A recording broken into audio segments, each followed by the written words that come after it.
Okay, chapter 4 निकालें, question 25।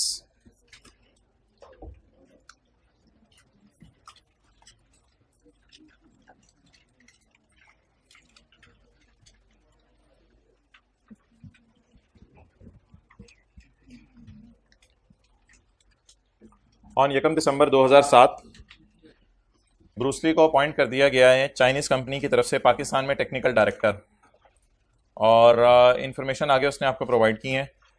He has provided you the following details. Pakistan कब तशरीफ़ लाया है? 15 दिसंबर को।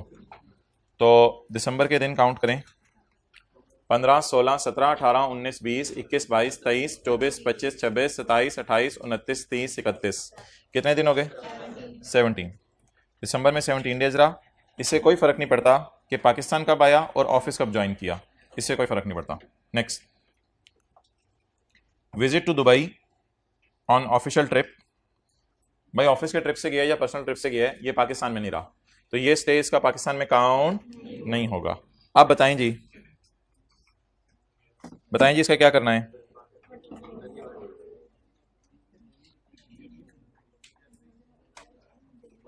जी भाईजान, कितने दिन काउंट करेंगे? मार्च के दिन जब काउंट करेंगे तो मेरा सवाल है आपसे, 21 वाला दिन काउंट करेंगे या नहीं करेंगे? 21 वाला दिन कितने लोग कहते हैं काउंट करेंगे? कितने लोग कहते हैं 21 वाला दिन नहीं काउंट करेंगे? असल में ना ये एक अजीब सा सवाल है जो कि पहले कभी नहीं आया था। ये एक अजीब सा सवाल है जो पहले कभी नहीं आया था। पहले सवालों में लिखा होता है he went to Dubai on 21। He went to Dubai on 21। वो दुबई 21 को चला गया। He went to Dubai on 21। तो इसका मतलब है 21 की फ्लाइट थी, तो 21 का दिन हम काउंट करते थे। या he departed to Dubai on this तारीख, इस किस्म के फिक्र लिखे होते थे। ये पहला सवाल है जिसमें ये फिक्र नहीं लिखा हुआ ही वेंट टू दुबई या ही हिज फ्लाइट वाज ऑन 21, इस तरह नहीं लिखा हुआ। इस सवाल में लिखा हुआ है उसका विजिट दुबई में रहा 21 से 30। तो बजाहिर इससे ये लग रहा है कि 21 से 23 अगर उसका विजिट उधर रहा है तो उससे पहले पहुंच गया हुआ था। तो आईकैप ने भी जब सोल्यूशन दिया तो इसी बात को सामने रखा। विजिट से मुराद आईकैप ने ये लिया कि 21 को वो ऑलरेडी दुबई था, तो फिर शायद 20 को गया होगा। विजिट का मतलब है उधर ही था, ये नहीं लिखा हुआ कि 21 को गया, इस वजह से शायद हमने 21 को नहीं गिना। आईकैप ने भी अपने सोल्यूशन में नहीं गिना, तो इसलिए 21 को हम काउंट नहीं करेंगे। तो ये अजीब सी इंग्लिश थी। बस अब इसको विजिट के लफ्ज को इसी तरह समझ लें आप। तो अब 1 से 20 तक दिन कितने बने? 20। और 21 से 30 तो दुबई में था, तो 31 को कहां था? पाकिस्तान। तो 1 से 20 तक 20 दिन बने, और एक दिन मार्च का और बना। कितने बन गए टोटल? 21। तो बहरहाल बीच में जनवरी फरवरी भी तो है ना, वो तो डालें पहले। जनवरी भी पाकिस्तान है, फरवरी भी पाकिस्तान है। मार्च में कहां है? मार्च में 2008 लीप ईयर है। चलो ठीक है, फिर वो डाल दो। यार ये 2008 असल में ना, ये देखो ये 2018 है, तो ये 2018 की अटेम्प्ट में सवाल आया था, तो इस वजह से इसको अब आप लीप ईयर नहीं कहोगे। 2008 का, 12 का, 2016 का, 2020 का, ये लीप ईयर्स हैं। तो 2018 की अटेम्प्ट से मुराद इधर फिर 2007 नहीं है या 2008 नहीं है, इससे मुराद 2017 है, और इससे मुराद 2018 है। तो इस वजह से फिर 28 दिन में ले रहा हूँ। अच्छा जी, मार्च में कितने दिन? यही तो फटा है। मार्च में कितने दिन? 21 दिन। अप्रैल में आ जाए। अप्रैल में वही मसला, 12 से 21 साउथ कोरिया रहा, तो फिर 11 तक कहां था? पाकिस्तान। 11 दिन ये हो गए। अब 21 भी साउथ कोरिया था। 22 से गिनना शुरू करें। 22, 23, 24, 25, 26, 27, 28, 29, 30। 9 दिन बन गए। 9 जमा 11, 20 दिन। नेक्स्ट, मई में कितने दिन पाकिस्तान रहा? 31 दिन। जून में भाईजान ये जो विजिट टू नॉर्दर्न एरियाज है, क्या नॉर्दर्न एरियाज पाकिस्तान में ही है या पाकिस्तान से बाहर हैं? जब पाकिस्तान में है नॉर्दर्न एरियाज, तो क्या इसको स्टे को पूरा काउंट किया जाएगा या इग्नोर किया जाएगा? पूरा काउंट किया जाएगा। तो इसलिए ये बात तो वैसे ही रेलिवेंट सी है, इसका कोई फायदा नहीं। तो जून में कितने दिन हो गए? बस अब टोटल खुद आप घर जाके कर लीजिएगा। रेजिडेंट है, नॉन रेजिडेंट है, वो हमारी बला से छोड़े। रेजिडेंट है, नॉन। मैंने आपको सिर्फ साउथ कोरिया और दुबई वाला मसला बताना था, बाकी और कोई मसला नहीं था सवाल में। अब जरा आप निकालें चैप्टर 5। चैप्टर 5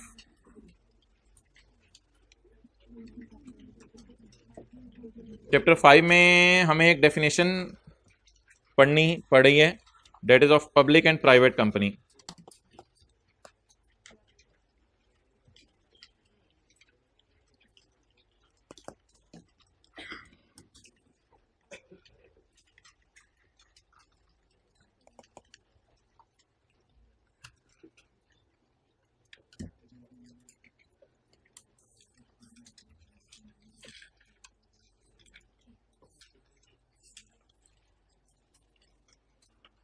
सबसे पहले वो ये कहते हैं private company means a company that is not a public company. Private company ऐसी कंपनी को कहते हैं जो पब्लिक कंपनी नहीं है। और public company means a company which is not a private company. अच्छा जी, पब्लिक कंपनी से क्या मुराद है? एक कंपनी है, मिसाल के तौर पे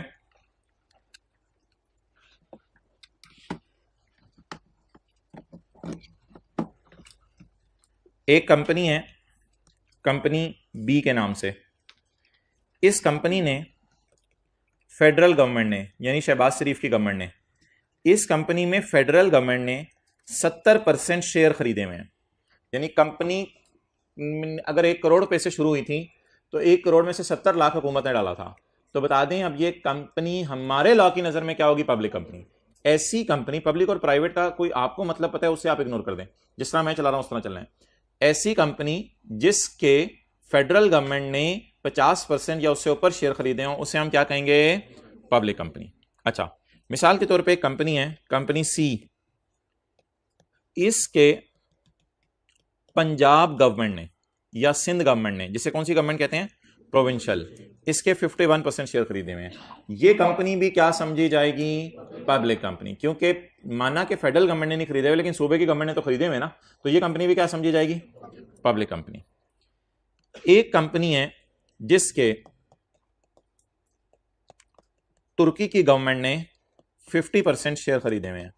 तुर्की की गवर्नमेंट ने 50% शेयर खरीदे हुए हैं, कंपनी डी।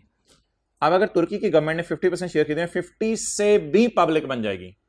ऐसी कंपनी जिसमें फेडरल गवर्नमेंट या प्रोविंशियल गवर्नमेंट या फॉरेन गवर्नमेंट 50 या उससे ऊपर शेयर खरीद ले, उस कंपनी को कौन सी कंपनी कहते हैं? Public company. नोट करने की जरूरत नहीं, आसान चीज थी। A company in which at least आधे of the shares are held by or provincial government. Next, a company in which at least आधे of the shares are held by foreign government. आधे या उससे ज्यादा शेयर कौन held कर ले? Foreign government. Clear? अगली बात बड़ी इंपॉर्टेंट है, वो जरा गौर से समझनी है।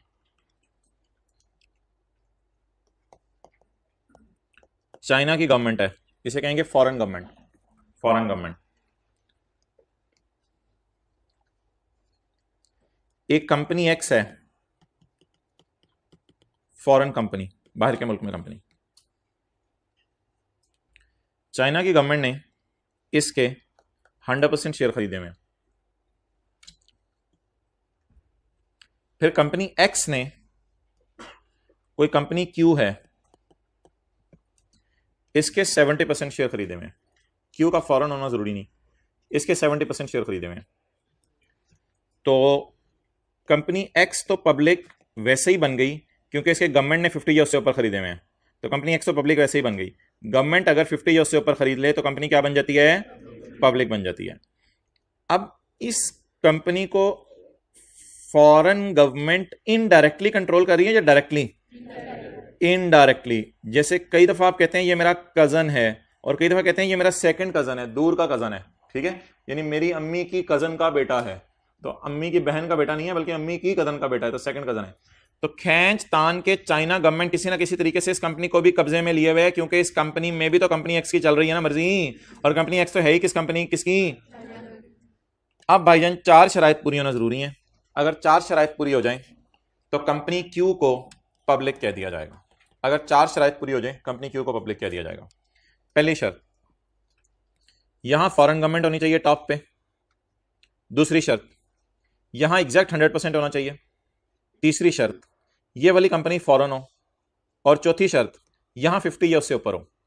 ये 4 शराइत जो मैंने येलो से हाईलाइट की, अगर चारों की चारों एक वक्त में पूरी हो तो कंपनी क्यू को कहा जाएगा पब्लिक कंपनी। बता दें, क्या ये फॉरेन गवर्नमेंट है? क्या ये 100% एग्जैक्ट है? क्या ये फॉरेन कंपनी है? क्या ये 50 या उससे ऊपर है? इसका मतलब है चारों शराइत क्या हो रही हैं? इस वजह से कंपनी क्यू को भी मैं क्या कहूंगा?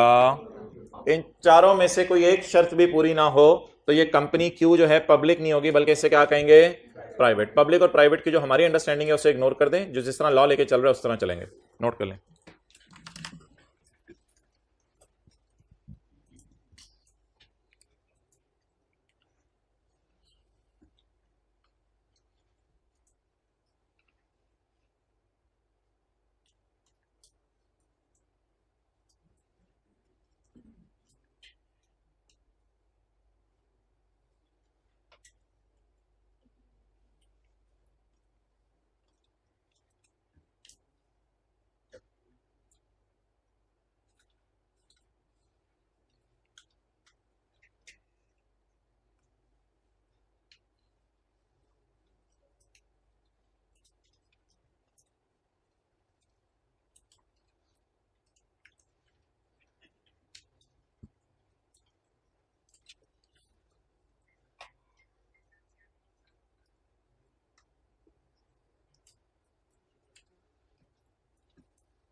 ओके, पढ़ें जी आगे।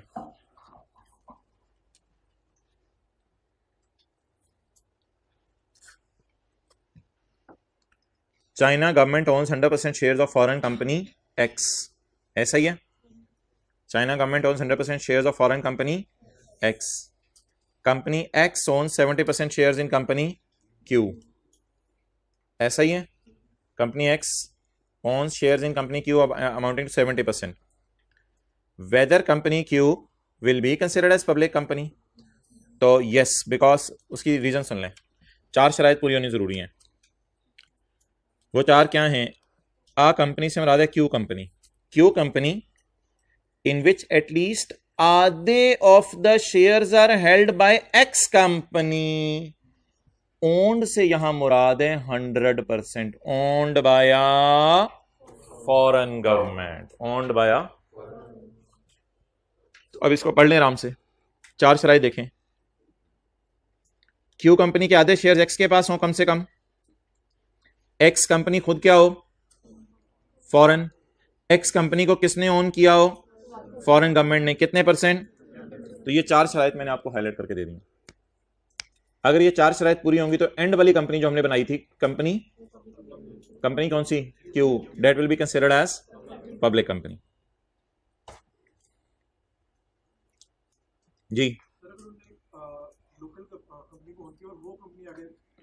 भाई कह रहे हैं एक शर्त पूरी नहीं हुई, इधर लोकल कंपनी है। आप बता दें जी क्या जवाब होगा?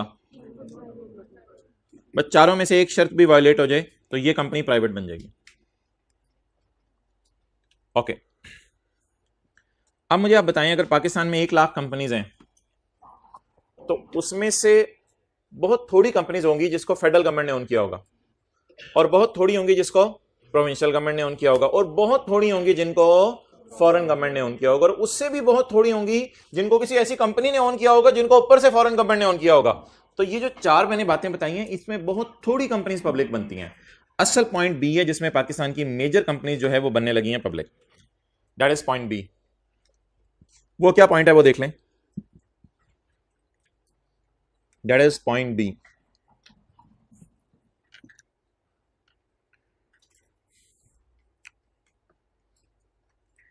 कंपनी स्टॉक एक्सचेंज पर लिस्टेड होनी चाहिए। कंपनी स्टॉक एक्सचेंज पर क्या होनी चाहिए? स्टॉक एक्सचेंज पे वो कंपनीज लिस्ट कराती हैं अपने आप को जिन्होंने आम लोगों से पैसा लेना होता है।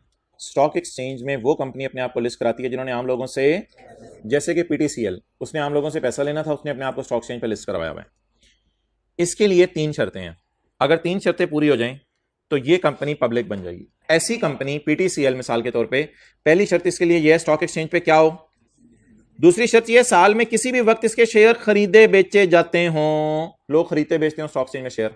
और तीसरी शर्त यह है कि साल के आखिरी दिन भी ये स्टॉक एक्सचेंज पर क्या हो? लिस्टेड। अगर किसी कंपनी में ये 3 शराइत पाई जाएं तो ये कंपनी क्या करार दी जाएगी? Public company, public company. Clear?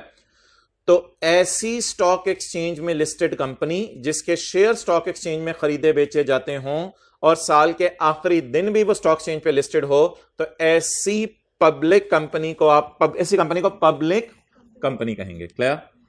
पढ़ें। आ company whose shares were traded on stock exchange in Pakistan, किस वक्त?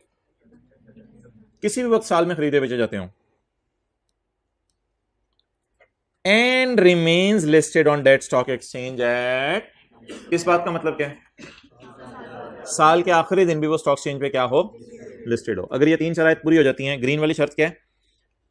स्टॉक एक्सचेंज में लिस्टेड हो। स्काई ब्लू वाली, किसी भी टाइम उसके शेयर खरीदे बेचे जाते हो, traded at any time in the year, किसी भी वक्त उसके शेयर साल में खरीदे बेचे जाते हो। और तीसरी शर्त, साल के आखिरी दिन भी वो स्टॉक एक्सचेंज में लिस्टेड हो।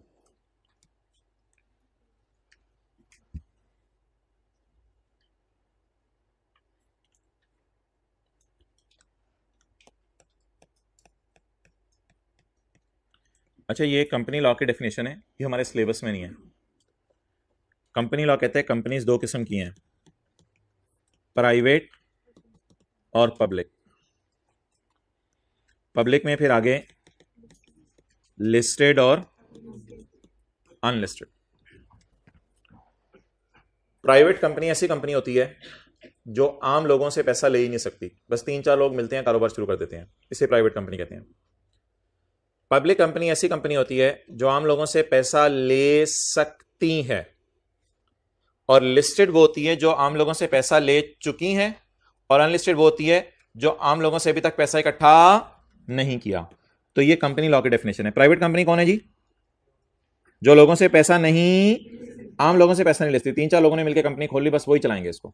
इंजमाम और सकलैन मुश्ताक ने मिलकर और इमरान खान ने मिलकर कंपनी खोल ली, बस यही चलाएंगे अब, और कोई चौथा बंदा नहीं डालेंगे। डाल लें इनकी अपनी अपनी मर्जी है, लेकिन आम लोगों से पैसा नहीं ले सकती। मेरे आपसे, आम लोगों से मुराद है लाखों लोगों से पैसा लेती हैं कंपनी अखबार में इश्तिहार देके।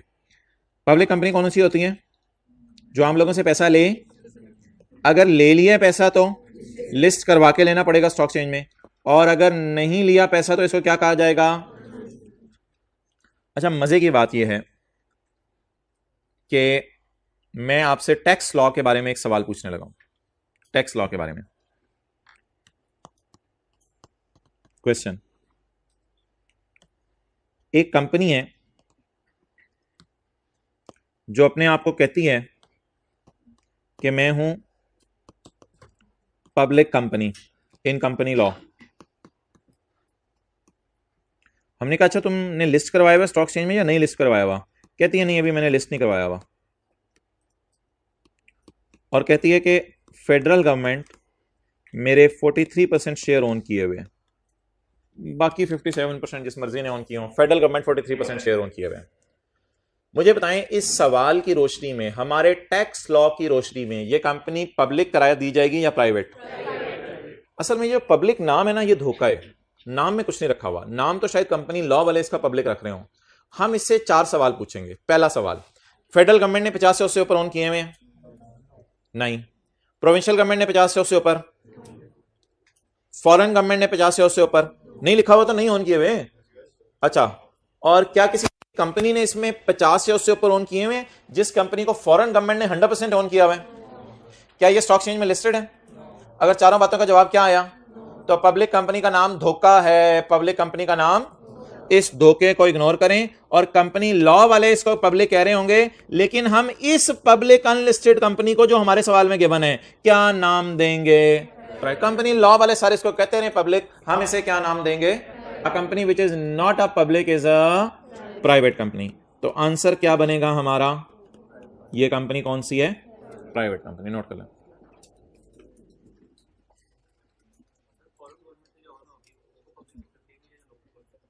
फॉरेन गवर्नमेंट,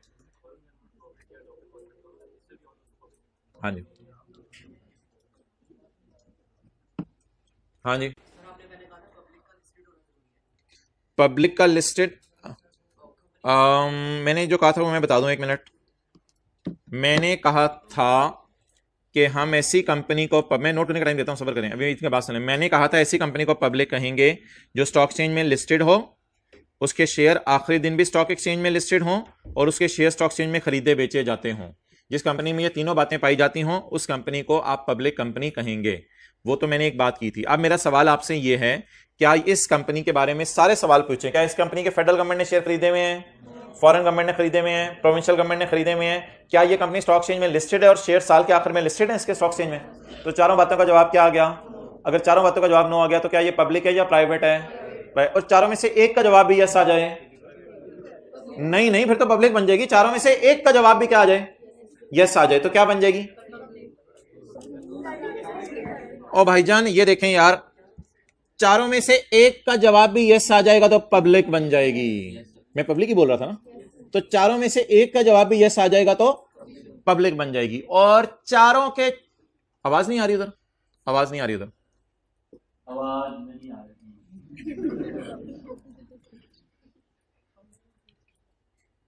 अब आ रही है?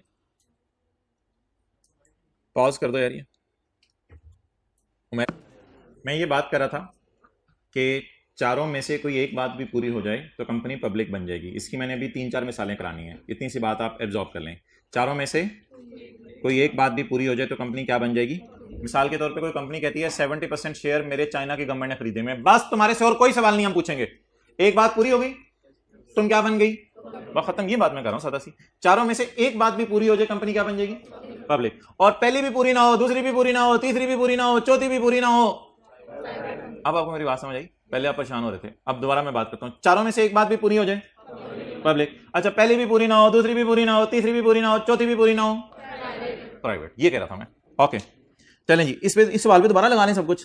पहली लगाएं, फेडरल गवर्नमेंट खरीद रही है 50 से उससे ऊपर, कोई बैठे में तो मुंह हिला दें। अच्छा, प्रोविंशियल गवर्नमेंट 50 से उससे ऊपर खरीदे हुए हैं।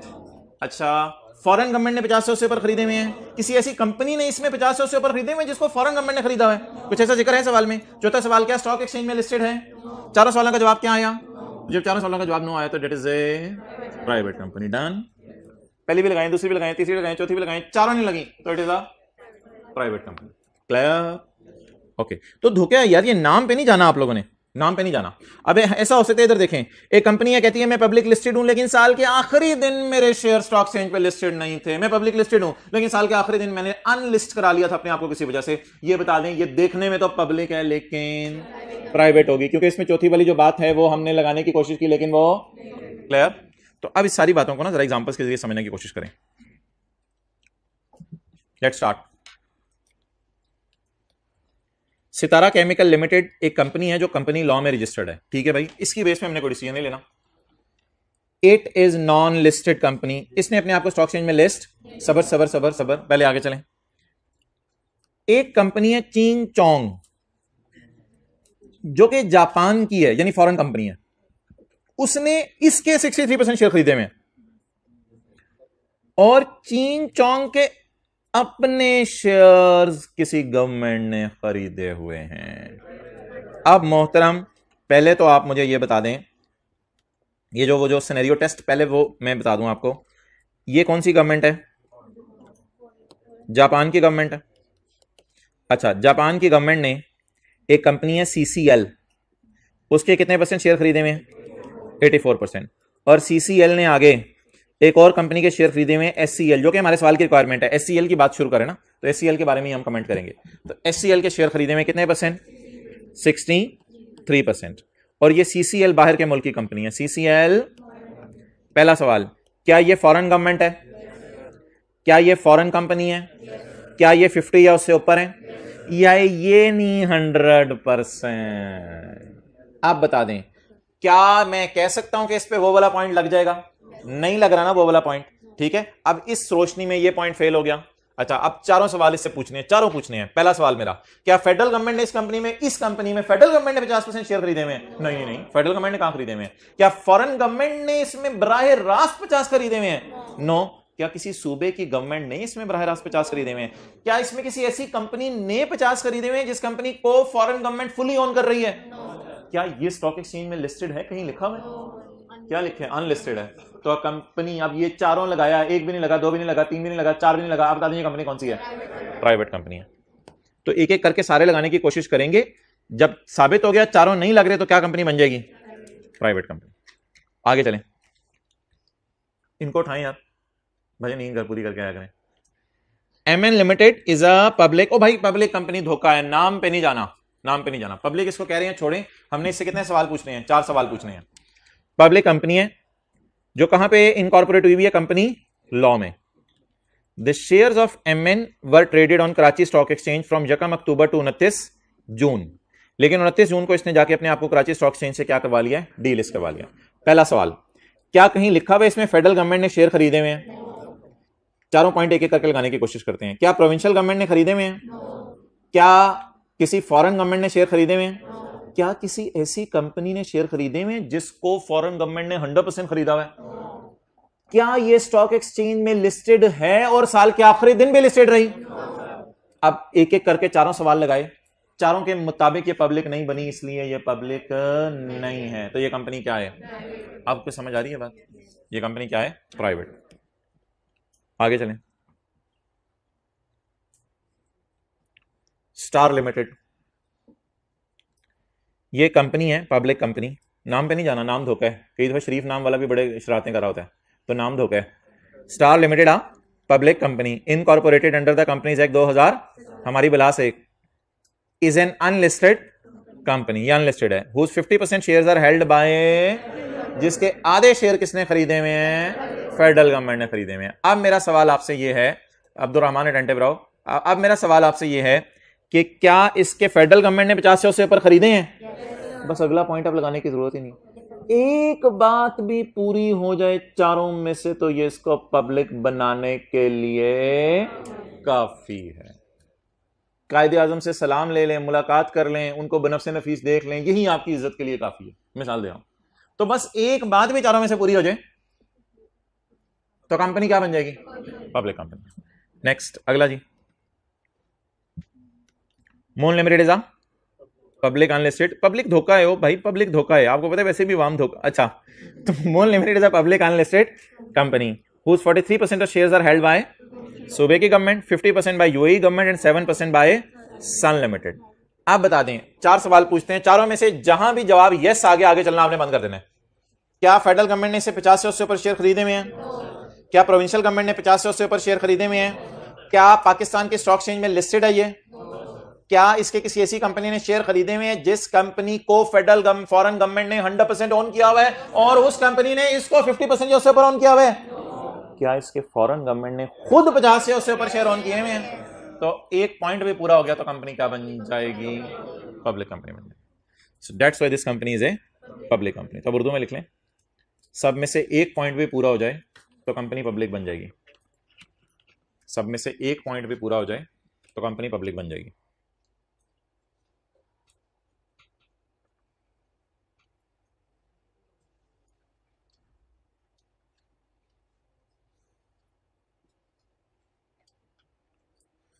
ओके डन जी, इट्स ओवर। अच्छा, अब आ जाए वापस जिथे दी इनका हम कैपिटल गेन के चैप्टर में आ जाए।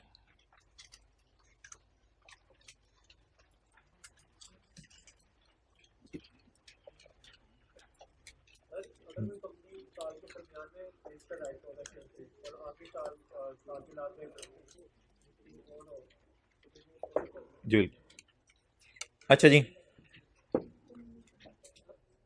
ये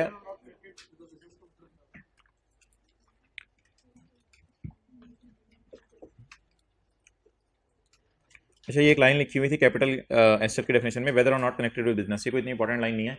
आपने जो शेयर खरीदे होते हैं ना, कई दफ़ा आपने शेयर खरीद के अपने घर में रखे होते हैं और कई दफ़ा आप समझते हैं मेरी दुकान में बाकी सामान पड़ा हुआ है, शेयर भी रख लूँ, तो इसलिए वो कहते हैं इससे कोई फर्क नहीं पड़ता, बस शेयर हमेशा कैपिटल एसेट। अच्छा जी, यार अब ये बात जो है ना आपने गौर से समझनी है। ये हम सेक्शन पढ़े हैं 37 और फिर हम सेक्शन पढ़ेंगे कल 37A। सेक्शन 37 में ना प्राइवेट कंपनी के शेयर्स का बेचना आएगा और सेक्शन 37A में पब्लिक कंपनी के शेयर्स का बेचना आएगा। ये बात जरा मैं पहले आपको ना सेक्शन 37A से पढ़ा दूं, लेकिन अभी हमने कल पढ़ना है इंशाल्लाह ये section 37A, that is on page number 229 पे एक सेक्शन है, that is section 37A। Section 37A securities का लफ्ज को लिख रहा है, इसको भी छोड़ें। क्या सेक्शन 37 में अगले सफे पे आके देखें 37A में पॉइंट 3 आपको नजर आ रहे हैं? किसके शेयर्स आपको नजर आ रहे हैं? पब्लिक कंपनी के। और पब्लिक हम पढ़े हैं क्या है? कंपनी लॉ की नजर में पब्लिक या हमारी नजर में पब्लिक? हमारी नजर में पब्लिक। जिनमें चार में से कोई एक बात भी पाई जा रही हो तो वो क्या कंपनी बन जाती है? पब्लिक कंपनी बन जाती है। तो पब्लिक कंपनी के शेयर्स का बेचना अलग सेक्शन है, वो हम इंशाल्लाह कल पढ़ेंगे, सेक्शन 37A। तो ये जो सेक्शन 37 हमने पढ़े ना, इसमें याद रखिएगा प्राइवेट कंपनी के शेयर्स आएंगे सिर्फ। अब आ जाइए आप पहले सफे पे डब्बे में, पहले सफे के डब्बे में आ जाएं। कैटेगरी 1 यहां लिखें शेयर्स। अच्छा जी, shares of a company that does not fall under public company definition. वो फिर कौन से शेयर्स होंगे यार जो यहां आएंगे? प्राइवेट कंपनी के शेयर्स। तो बता दें ये जो सेक्शन हम 37 पढ़े हैं ये किन शेयर्स को डील करता है? प्राइवेट कंपनी के शेयर्स को डील करता है या पब्लिक कंपनी के शेयर्स को डील करता है? प्राइवेट कंपनी के शेयर्स को डील करता है, पब्लिक कंपनी के शेयर्स को डील नहीं करता। क्लियर? तो प्राइवेट कंपनी के शेयर्स का बेचना सेक्शन 37 में आएगा। और आपको पता है सेक्शन 37 में कल हमने बेचे ही प्राइवेट कंपनी के शेयर थे। शायद आपको पता हो कल सेक्शन 37 में हमने बेचे ही प्राइवेट कंपनी के शेयर थे। थोड़ा मैं आपको घुमा फिरा तो रहा हूं, लेकिन चलें कोई मसला नहीं, घूमने फिरने से बंदा रिलैक्स होता है। पेज 229, ये 4 शेयर्स आपके पास थे भाईजान, अब मैं ये डेफिनेशन लगवाने लगा हूं कल वाली आपको। ये कंपनी क्या है, बात खत्म। ये कंपनी क्या है, कल वाला जो सवाल किया था। यार ये जो कंपनी है इसके बारे में मैं आपसे सवाल पूछने लगा हूं 4। नाम तो पब्लिक है लेकिन ये धोखा है। साबित करता हूं क्यों। क्या इसमें फेडरल गवर्नमेंट ने 50 से उससे ऊपर शेयर ओन किए हुए? अगर किए होते तो बता देता, इसका मतलब है नहीं किए। क्या इसमें प्रोविंशियल गवर्नमेंट ने 50 से उससे ऊपर शेयर ओन किए हुए? क्या इसके अंदर जो है वो फॉरेन गवर्नमेंट ने 50 से उससे ऊपर शेयर ओन किए हुए? क्या इसमें किसी ऐसी कंपनी ने 50 से उससे ऊपर शेयर ओन किए हुए जिस कंपनी को किसी फॉरेन गवर्नमेंट ने फुल नहीं ऑन किया हुआ है? क्या ये स्टॉक एक्सचेंज में लिस्टेड है? तो पब्लिक नाम धोखा है, पब्लिक नाम धोखा है। इसलिए बड़ा बड़ा सा करके हमने लिख लिया ये चारों कंपनीज हमारी नजर में क्या हैं, प्राइवेट। ये चारों कंपनीज हमारी नजर में प्राइवेट हैं। पेज नंबर बता दें।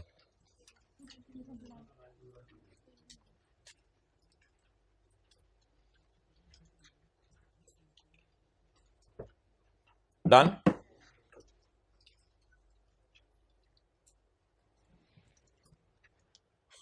ओवर।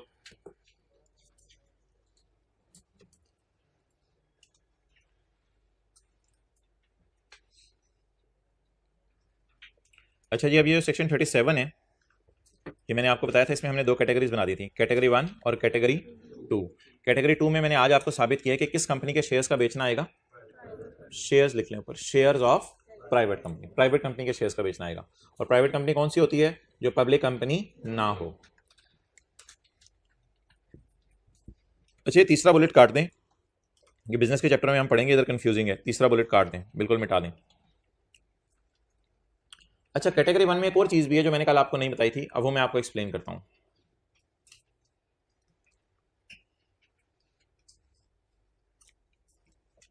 दो पार्टनर्स हैं, कंपनी नहीं, पार्टनर्स। 2 पार्टनर्स हैं। पार्टनर ए ने डाला 6 लाख रुपया, पार्टनर बी ने डाला 8 लाख रुपया और कारोबार शुरू कर दिया। 2-3 दिन बाद पार्टनर ए ने कहा यार मेरा तेरे साथ नहीं चलेगा, तू बड़ा अजीब सा इंसान है, मैं तेरे साथ नहीं चल सकता। पार्टनर ए ने कोई सी बंदा ढूंढा और उसको अपना हिस्सा 6,20,000 में बेच दिया। तो अपना हिस्सा डाला कितना था, बेचा कितना, कितना प्रॉफिट आया। कंपनी में शेयर्स बिकते हैं और पार्टनरशिप फर्म में पार्टनर छोड़ के चले जाते हैं, की बात होगी। कंपनी में शेयर्स बिकते हैं और पार्टनरशिप फर्म में पार्टनर्स पार्टनरशिप छोड़ के चले जाते हैं। तो अगर कोई अपना पार्टनरशिप का हिस्सा छोड़ के चला जाए तो क्या उसको फायदा या नुकसान आ सकता है? तो वो भी इसी चैप्टर में डील होगा। देखें क्या लिखा हुआ है, share of member in a partnership firm. ये भी किस चैप्टर में आएगा बोले? इनकम फ्रॉम कैपिटल गेन में। तो बता दें जी, कैटेगरी 1 में 2 चीजें कौन सी आएंगी? कोई बंदा प्राइवेट कंपनी के शेयर्स बेच दे, ये भी सेक्शन 37 में आएगा कैटेगरी 1 में। और कोई बंदा अपनी पार्टनरशिप फर्म में अपना पार्टनरशिप का हिस्सा छोड़ दे, ये भी कैटेगरी 1 में आएगा सेक्शन 37 में। क्लियर? और सेक्शन 37 में एक और कैटेगरी पड़ी थी, ज्वेलरी, पेंटिंग, कॉइन, इनका बेचना भी किस में आएगा बोले? कैटेगरी 2 में आएगा। और ओवरऑल तो इन कैटेगरी 1 हो या 2 हो, कौन सा सेक्शन डील करता है? सेक्शन 37 डील करता है। क्लियर? अच्छा जी, अब आप अगले सफे पे आ जाएं। पॉइंट 4,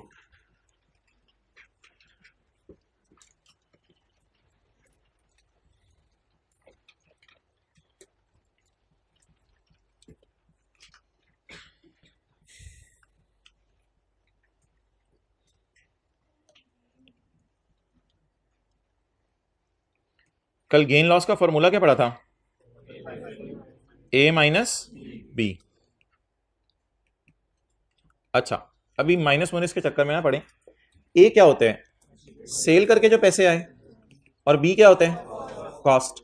मैं ऐसा नहीं कह सकता ए से मुराद इनफ्लो है और बी से मुराद शेयर खरीदते हैं तो आउटफ्लो होता है, शेयर बेचते हैं तो, ज्वेलरी खरीदते हैं तो, ज्वेलरी बेचते हैं तो एक तरह का ए माइनस बी वही हो गया ना, इनफ्लो माइनस आउटफ्लो। और इनफ्लो क्या होगा?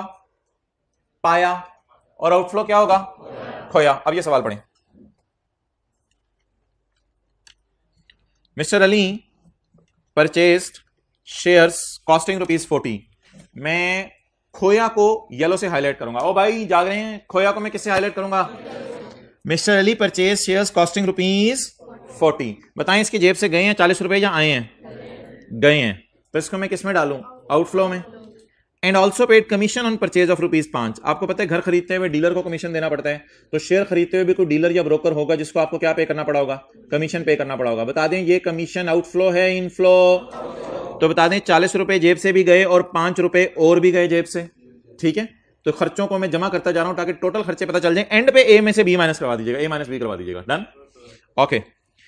आफ्टर फ्यू डेज, चंद दिन बाद, शेयर्स आर सोल्ड फॉर ₹120। ये शेयर 120 के बेच दिए। पाया या खोया, पाया। कितना पाया, 120।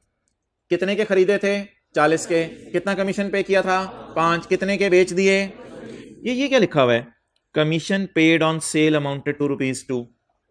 आपको पता है अक्सर चीज खरीदते हुए भी कमीशन पे करना पड़ता है और अक्सर चीज बेचते हुए भी कमीशन पे करना पड़ता है। ये वाला कौन सा कमीशन है, खरीदते हुए या बेचते हुए, ये पाया है या खोया है, ये भी पेड है। तो पेड होने की वजह से सारे आउटफ्लोज को मैं येलो से हाईलाइट कर रहा हूं। ये भी मेरा क्या है, आउटफ्लो। ये भी मेरा खर्चा है या आया है। ये 40 रुपए किसको दिए होंगे, जिससे शेयर खरीदे। ये 5 रुपए किसको दिए होंगे, जिस डीलर से खरीदवाए। ये 2 रुपए किसको दिए होंगे, जिस डीलर से बिकवाए। Fine paid to government at the time of sale is ₹7। इसको मैंने येलो से क्यों हाईलाइट किया, क्योंकि ये भी पे किया है। Fine paid to government. Share बेचते हुए हो सकते हैं मैंने शेयर बेचने का कोई रूल वायलेट कर दिया हो, जिस वजह से गवर्नमेंट ने क्या कहा हो, भाईजान आप क्या पे करें, फाइन पे करें। फिलहाल मुझे बता दें फाइन आपका खर्चा है या खुशी है, खर्चा है। तो इसको भी येलो साइन से मैंने हाईलाइट किया। किसमें डालूं, अभी मुझे जरा डाल लेने दे, फिर मैं आपको वो बात ले लेता हूं। मुझे पता है आपने क्या बात करनी है, एक दफा आपसे पहले बात हुई है इस बारे में। फिलहाल मुझे बताएं खर्चों में डालूं या इनकम में डालूं, खर्चों में डालूं। आउटफ्लोज में डालूं, इनफ्लोज में डालूं, आउटफ्लोज में डालूं। Ali also incurred repair expense of ₹14 to earn income under the head income from other source. ये क्या बात बीच में आ गई, यानी कि आप किसी को कायदे आजम के 14 नुकात सुना रहे थे, बीच में आपने कहा सुने सीए 5.5 साल में होते हैं। देखिए ये कौन सा नुक्ता है, आपने कहा ये कायदे आजम भूल गए थे। ये थे कायदे आजम के 14 नुकात। आपको फीलिंग आ रही है कि चलते चलते अजीब सी बात शुरू कर दी उसने। इस अजीब सी बात को मैं स्काई ब्लू से हाईलाइट करने लगा हूं। Ali also incurred repair expense of 14। हमने कहा ये क्या, तो शेयर तो रिपेयर नहीं होते। और कहते हैं नहीं अदर सोर्स में। हमने कहा क्या मतलब।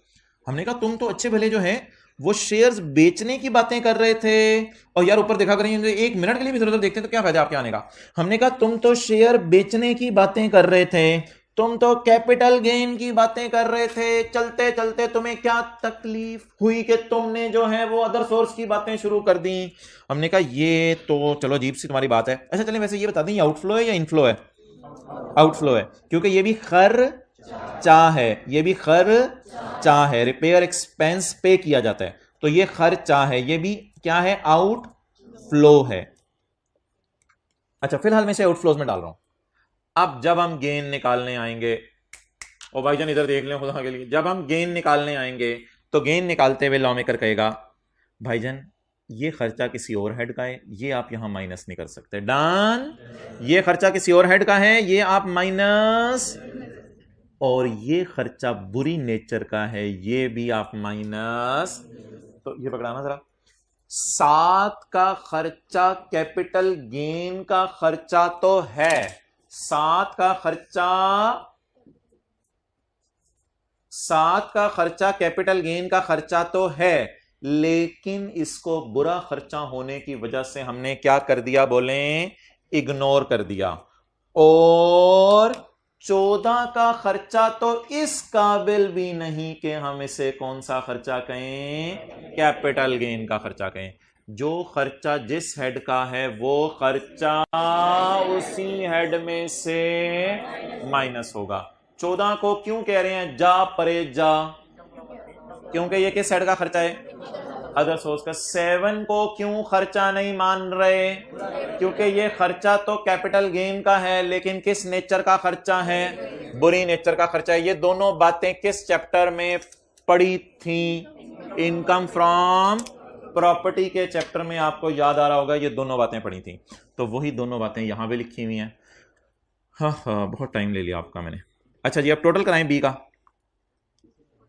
40 में 5 45, 45 में 2 47। अब ये सारी लंबी चौड़ी बहस करने के बाद अब हम इस नतीजे पे पहुंचेंगे कि इस बंदे को इस ट्रांजैक्शन में गेन आ रहा है या लॉस आ रहा है। मेरे ख्याल से गेन आएगा। फॉर्मूला हमने पढ़ा था A minus, where A is 120 and B is 47। बता दें जी गेन। चलें जी नोट कर लें, जिस तरह मैंने नोट किया उस तरह नोट कर लें।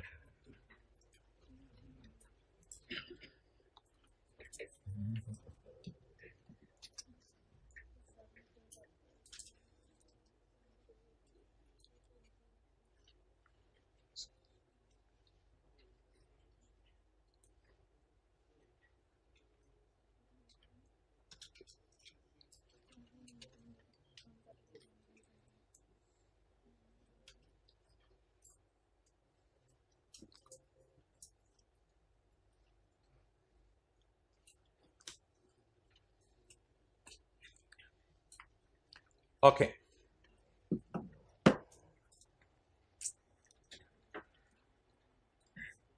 साथ वाले से हाइलाइटर लेके ना ये अजीब सी बात को हाईलाइट कर लें। ये पता नहीं सवाल भाईजान इसकी कोई तुक ही नहीं बनती थी, इस बात की कोई तुक ही नहीं बनती थी। लॉजिक कहते हैं अंग्रेज ना तुक को। इस बात की कोई, और भाईजान इस 7 रुपए की तुक तो बनती थी लेकिन ये बुरा खर्चा था, क्योंकि ये शेयर बेचते हुए खर्चा हुआ है ना, इसलिए खर्चा तो जेन्युइन लग रहा है। लेकिन मैंने कहा था कि इसको लॉ मेकर कौन सा खर्चा कहता है? बुरा खर्चा कहता है। क्लियर? अब जरा पढ़ लें।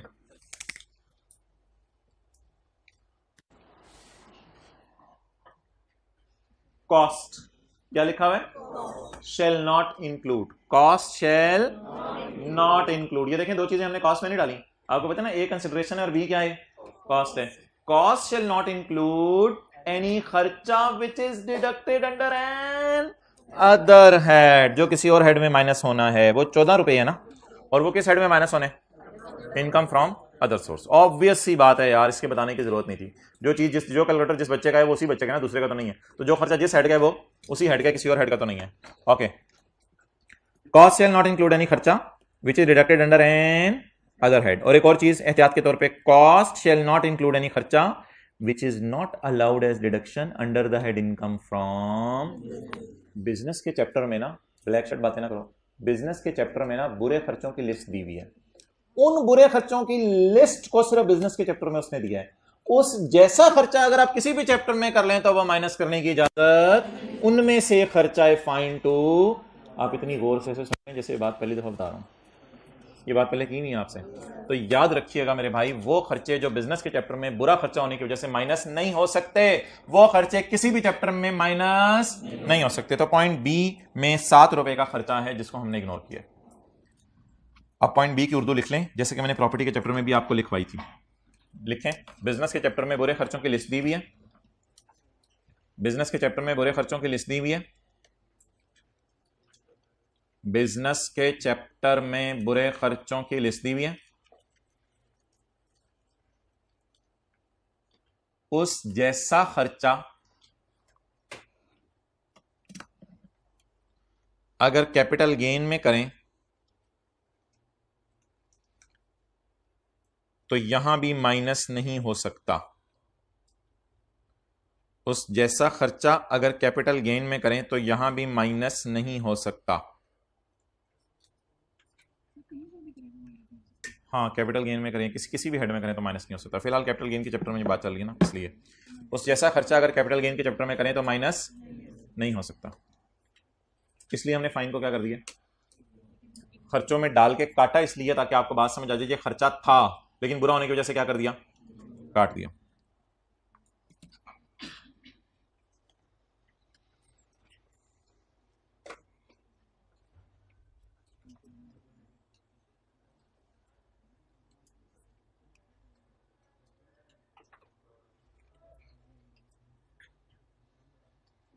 फोर ए, बस ये आखिरी पॉइंट है आज का, ये पढ़ के खत्म करते हैं। 4A सवाल पढ़ें जी।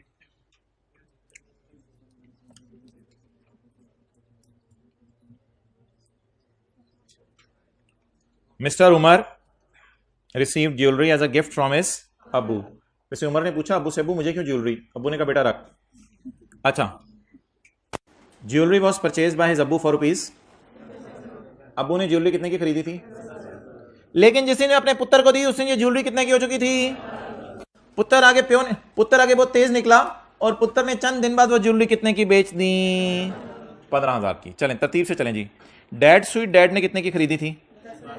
10 की। थोड़ा अरसा अपने पास रखी, फिर डैड ने जिस वक्त 12,000 की हो गई उसको इस वक्त किसको दे दी? उमर को दे दी। उमर ने 2 महीने रखने के बाद आगे कितने की बेच दी? 15,000 की। अब मेरा सवाल यह है कि फिलहाल जरा मुझे मिस्टर उमर के एतबार से सवाल सॉल्व करवाएं, A माइनस B।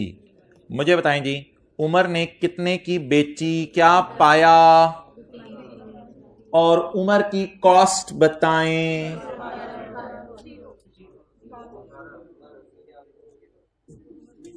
और भाईजान गिफ्ट कितने पैसों का मिलता है? और क्या खा के आए हुए हैं शहरी में? और गिफ्ट कितने रुपए में मिलता है? 10,000 में मिलता है, 12,000 में मिलता है, या गिफ्ट का मतलब आप लोगों ने रखा हुआ है मुफ्त? तो मैं पूछ रहा हूं आपसे, उमर की जेब से कितने गए हैं? आप कह रहे हैं 10,000 और 12,000। हर कोई अपने अपने नशे में है यार, खुदा का खौफ करो यार। उमर की जेब से कितने पैसे गए? 0। तो what will be the cost? दीवाने सोल्यूशन देख रहे हैं, व्हाइट बोर्ड की तरफ देखें। What will be the cost?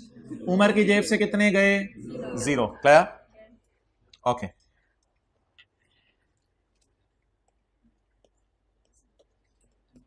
बाप बेटा, बाप ने कितने की खरीदी थी ज्वेलरी? 10,000 की। जेवर की दुकान से जाके कितने की खरीदी थी?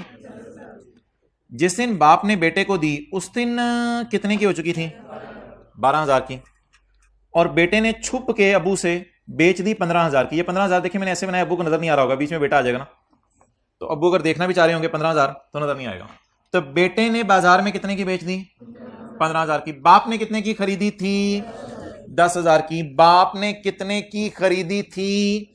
10,000 की। जब बाप ने ये ज्वेलरी बेटे को गिफ्ट की तो बाजार में कितने की हो चुकी थी? 12,000 की। मुझे बताएं, क्या बेटे को ये पता होगा कि मेरे बाप ने कितने की खरीदी थी? मोहतरम, आपको पता है गिफ्ट में अक्सर ये होता है कि जब लोग गिफ्ट देते हैं तो गिफ्ट पे से टैग हटा देते हैं, और बेटे ने अब्बू से ये नहीं पूछा होगा कि dad sweet dad, dear dad आपने कितने की बाय की थी डैड मेरे लिए, ये नहीं पूछा होगा। बेटे ने ये पूछा होगा? नहीं पूछा होगा। नहीं पूछा होगा, बेटे ने ये पूछा नहीं होगा। इसलिए भाईजान ये हमने बेटे से पर्दे में रखी हुई है, अगर बेटा देखना भी चाहे तो बीच में बाप आ जाएगा, तो इसलिए ये बेटे से पर्दे में। आपके सामने मैंने पूरी स्टोरी खोल के रख दी है, लेकिन बेटे से ये छुपी हुई है। ओके। अब मोहतरम एक सवाल अराइज होगा, सवाल ये अराइज होगा कि अक्सर यही ट्रेंड होता है कि लोग तोहफे की कीमत तोहफा देने वाले से नहीं पूछते। ऐसा ही है, तोहफे की कीमत तोहफा देने वाले से नहीं पूछते, लेकिन कुछ तेज होते हैं, बाजार में जाके पता चला लेते हैं मेरी क्या वर्थ है जो इन्होंने मुझे कितने की चीज दी। ऐसे ही बात कर रहा हूं, बाप ज़हन में ना लाए। तो कुछ लोग जब तोहफा मिलता है तो जरा मार्केट में जाके चेक करते हैं कि ये पुराने सीजन की चीज थी या नई फ्रेश बाजार में लगी हुई थी जो मुझे लेके दी है इसने। तो कुछ लोग बाजार में जाके चीज की क्या लगवा लेते हैं? कीमत। अब बेटे को 12,000 तो पता है ना, वैसे कुछ सूरतों में होते हैं 10,000 भी पता हो, लेकिन मैं वैसे जनरल आपसे बात कर रहा हूं। बेटा 12,000 के बारे में तो पता चला सकते हैं ना, कहां जाके पता चला सकता है? बाजार जाके बेटा पता चला सकता है 12,000 की आज मुझे कितने की मिली है। तो जिस दिन बेटे को मिली उस दिन कितने की है मोहतरम बताएं? 12,000 की। अब असूली तौर पर अगर मैं बेटे की बात करूं तो बेटे को अब असूली तौर पे फोकस ऑन कॉन्सेप्ट्स। अब मैं असूली तौर पे अगर बात करूं तो what is the consideration? 15,000। What is the cost? What is the gain? लेकिन लॉ मेकर ना रिलैक्स करते हैं और बाप बेटे के गिफ्ट्स को इनकरेज करे, डिस्करेज नहीं करा। कहते हैं एज्यूम कर लो कि कॉस्ट 12,000 है। सर यही तो हम भी पहले कह रहे थे। अच्छा, लॉ मेकर कहते हैं क्या एज्यूम कर लो कॉस्ट कितनी है? लेकिन भाईजान ये अजम्पशन है जो मैं भी आपको पढ़ाने लगा हूं, ये अजम्पशन है। लॉ मेकर कह रहे हैं एज्यूम कर लो कि कॉस्ट क्या है, हकीकत में याद रखिएगा कॉस्ट इसकी 0 है। तो बता दें कॉस्ट बेटे के लिए क्या लेंगे? जितने की अब्बू ने खरीदी थी या जिस दिन अब्बू ने दी उस दिन की फेयर वैल्यू? उस दिन की फेयर वैल्यू। अब बता दें